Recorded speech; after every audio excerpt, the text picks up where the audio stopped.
Hello there, welcome back to The Slice. Today I'm going to tell you why Roger Federer's comeback in 2017 is so insane.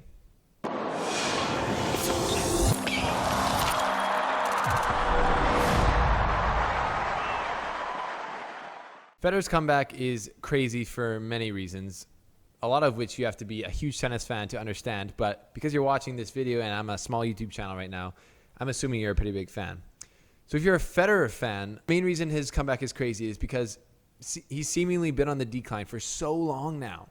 When you're a Federer fan for a long time, you basically judge him unfairly compared to everyone else. You put him at this level where you rank how good his year was by how many majors he won, which is mind-blowing because most tennis players never win a major. Most amazing tennis players win a couple of majors. But for Federer, you look at his years and you go like this. Okay, 2007, he won 3 majors, so good year. 2009, he only won 2, so okay year.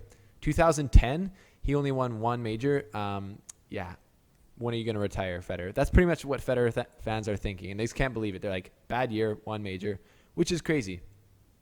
So using that kind of logic that us as Federer fans have, for the last 5 years, he seems like he's been on the decline. He hasn't won a major since, or before 2017, he hadn't won a major since Wimbledon 2012.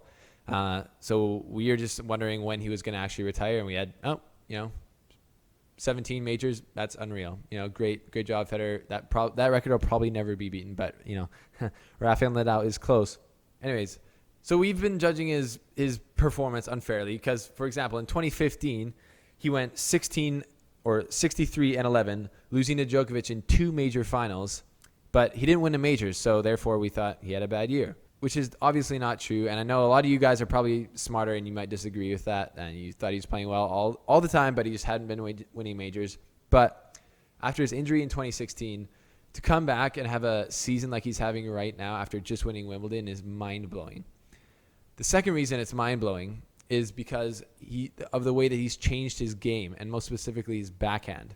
The more you do anything in life, the harder it is to change, and especially once you've won 17 majors using basically the same play style.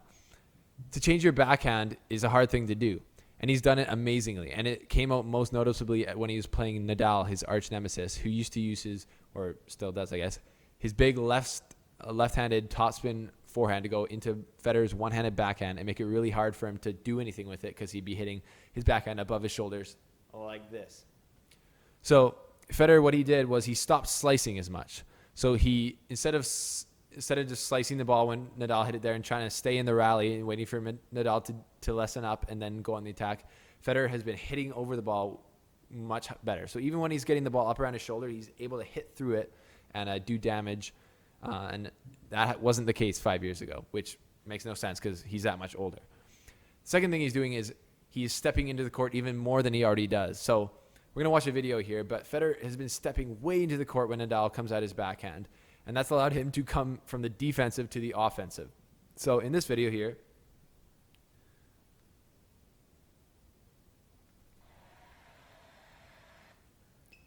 they're in a rally. Nadal loops it to his backhand. Federer goes over it. Steps in, goes over it. Steps in, goes over it. Leaves it a little bit short. Nadal punishes it, and he has to slice it to stay in the rally. And he's got to play a little defense there. Don't know how he gets that at 35 years old. Steps into this, goes defense to offense to Nadal missing. The level of difficulty it takes to step into the court like that and hit a topspin ripping forehand from Nadal with one-handed backhand and do damage with it, hit winners all the time with it, is crazy.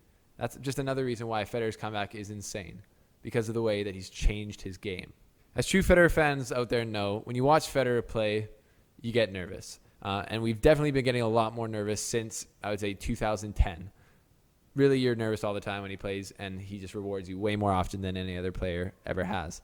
But since 2010, we have gotten increasingly less confident in his chances of winning majors, and that is another reason why him winning Australia against Nadal in the 5th set, coming back in the 5th set was just crazy, and then winning Wimbledon again and winning those 2 Masters earlier in the year is mind-blowing because we just didn't expect it. It came out of nowhere. It came after a huge injury timeout. So obviously he knows something we don't.